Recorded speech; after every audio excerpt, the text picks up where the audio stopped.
வாக்காளர்களை தயவு செஞ்சு இந்த வீடியோவை ஃபுல்லா பாருங்க, முடிஞ்ச அளவுக்கு அதிகமா ஷேர் பண்ணுங்க. இந்த வீடியோ இலவசங்கள், அதாவது ஃப்ரீபீஸ் குறித்த ஒரு அவேர்னஸ் வீடியோ. முதல்ல டிஎம்கே 8000 ரூபீஸ் வர்த்தான வவுச்சர் கொடுக்கறாங்க இல்லத்தரசிகளுக்கு. மாணவர்களுக்கு லேப்டாப் இலவசம். அதே மாதிரி பெண்களுக்கு 2000 ரூபீஸ் பெர் மந்த். ஏடிஎம்கே பாத்தீங்கன்னா யார் யாரெல்லாம் ரேஷன் கார்டு வச்சிருக்காங்களோ அவங்களுக்கு ஒரு ஃப்ரிட்ஜ். 10,000 ரூபாய் one time relief per family. 3 free cylinders per year. அதுக்கப்புறம் டிஎம்கே சொன்ன மாதிரியே 2000 ரூபாய் per month for women. BJP ADMK அப்படியே டிட்டோ ஃபாலோ பண்றாங்க. ஃப்ரீபீஸே கிடையாதுன்னு சொன்ன டிவிகே இப்போ 2500 ரூபீஸ் பெர் மந்த் விமென்ஸ்க்கு கொடுக்கறதா சொல்லியிருக்காங்க. இவங்க இலவசமா கொடுக்கக்கூடிய இந்த காசு எங்க இருந்து வருது? வீடியோ ஃபுல்லா பாருங்க, உங்களுக்கு புரியும். ஃபர்ஸ்ட், கவர்மெண்ட்டுக்கு சொந்த காசு அப்படிங்கிறது கிடையாது. கவர்மெண்ட் எந்த பிசினஸும் செய்யறது இல்ல. கவர்மெண்ட்டுக்குன்னு ஒரு சேவிங்ஸ் அக்கவுண்ட் கிடையாது. அப்போ அரசாங்கத்துக்கு காசு எங்க இருந்து வருது? 2 இடங்கள்ல இருந்து வருது. முதலாவது, நம்ம கிட்ட இருந்து பெறக்கூடிய டாக்ஸ். இரண்டாவது, பொதுமக்களுக்கு அதை செய்யறோம் இதை செய்யறோம் சொல்லி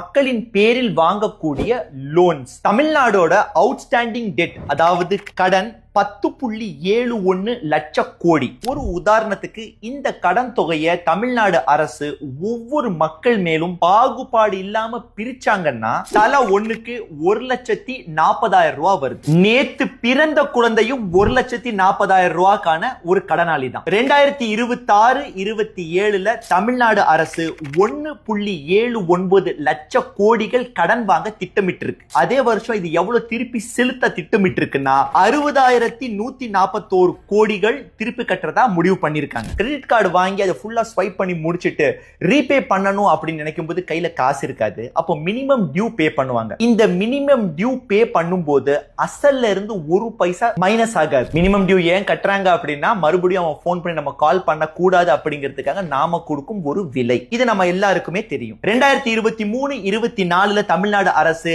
53,560 கோடி இன்ட்ரெஸ்ட் மட்டும் கட்டி இருக்கு. அசல் கிடையாது. அந்த மினிமம் டியூ உதாரணம் சொன்ன இல்லையா, அதுதான். ஒரு விஷயத்தை நம்ம இங்க குறிப்பிட்டே ஆகணும். இந்த இன்ட்ரெஸ்ட் ரேட் ஆனது ஒரு சில ஸ்டேட்ஸோட ஆனுவல் பட்ஜெட்டை விட அதிகம். சரி, இப்போ இந்த 2000 ரூபாய் கவர்மெண்ட் கொடுக்கக்கூடிய இந்த ஃப்ரீபீஸ், இதுக்கான காசு எங்க இருந்து வருதுங்கிறது ஒன்றன் பின் ஒன்றாக பார்க்கலாம். ஆப்ஷன் 1, டாக்ஸ் மணி. ஜிஎஸ்டி, இன்கம் டாக்ஸ், பெட்ரோல் பங்க்ல நம்ம பே பண்ற டாக்ஸ், லிக்கர் டாக்ஸ். ரெண்டாவது, லோன்ஸ். இப்ப நம்ம பல்ல இழிச்சிட்டு 2000 ரூபாய் வாங்குவோம். பின்னால கவர்மெண்ட் நம்ம கிட்ட இருந்தே 2,400 ரூபாய் திரும்பி வாங்கும் டாக்ஸ் மூலியமாக. ஏன்னா வாங்கின கடனை கவர்மெண்ட் திருப்பி கட்டணும்ல. சிந்திங்க. ஆப்ஷன் நம்பர் 3, காசை நமக்கு கொடுத்துட்டு வரக்கூடிய பெரிய வளர்ச்சிகள்ல கைய வச்சிருவாங்க. ரோட்ஸ் நல்லா இருக்காது, ஸ்கூலிங்ஸ் அப்கிரேட் ஆகாது, ஹாஸ்பிட்டல்ஸ்ல ஸ்டாஃப்ஸ் அண்ட் டாக்டர்ஸோட பற்றாக்குறை இருக்கும். நான் சொல்றது உங்களுக்கு புரியுது இல்ல? இந்த கட்சிகள் நமக்கு கொடுக்கறத ஏதோ ஒரு விதத்துல நம்ம கிட்ட வாங்கிடுவாங்க.